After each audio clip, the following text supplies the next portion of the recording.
Good morning, student. তোমালোকে ইতিমধ্যে গম পাইছা আজি আমাৰ আদৰ্শ বিদ্যালয়ত আমি আমাৰ যিখন জিলাত আমি বসবাস কৰি আছো এই জিলাখনৰ আজি নলবাৰী দিৱস এক কাৰ্যসূচী আমি পালন কৰিবলৈ গৈ আছো। আমি অসম চৰকাৰে হওক বা নলবাৰী জিলা প্ৰশাসনৰ পৰা এই যিমানবিলাক প্ৰগ্ৰেম পতা হয় ইয়াৰ প্ৰত্যেকটো প্ৰগ্ৰেমৰ একোটা অৰ্থ থাকে। আমাৰ নলবাৰী বুলি কোৱা লোক সংহতি সম্প্ৰীতি মৰম প্ৰেম ভালপোৱা আদৰ সকলোবিলাক যাতে আমাৰ জীয়াই ৰাখিব পাৰো তাৰ কাৰণে আমাৰ এই নলবাৰী জিলাই আজি নলবাৰী দিৱস পালন কৰিছে।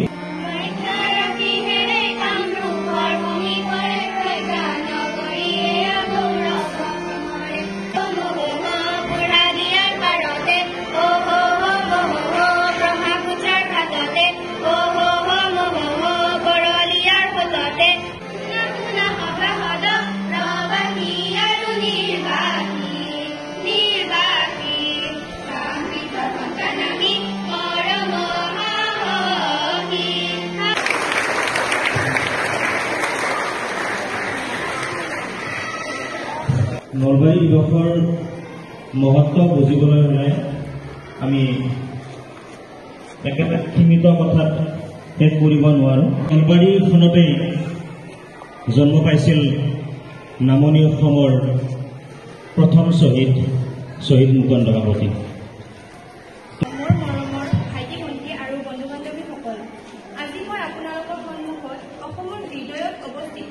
নলবাৰী জিলাৰ সমৃদ্ধ ইতিহাস আৰু সংস্কৃতিৰ বিষয়ে ক'বলৈ পাই সুখী।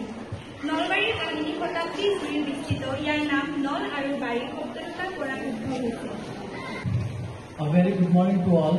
Today, on the occasion of Nalbari Divas, we gathered not just to say about a geographical boundary, but to celebrate a legacy, one woven from centuries of history, culture, and community spirit. Nalbari is more than just a district in Assam. It is a thriving cultural hub and a living warehouse of history.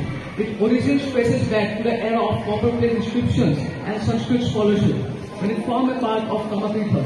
One of the sacred our নামটো যেতিয়া নলবাৰী দিৱস প্ৰতিষ্ঠা হ'ব আমাৰ নামটো যাতে প্ৰউডলি সকলোৱে লয়।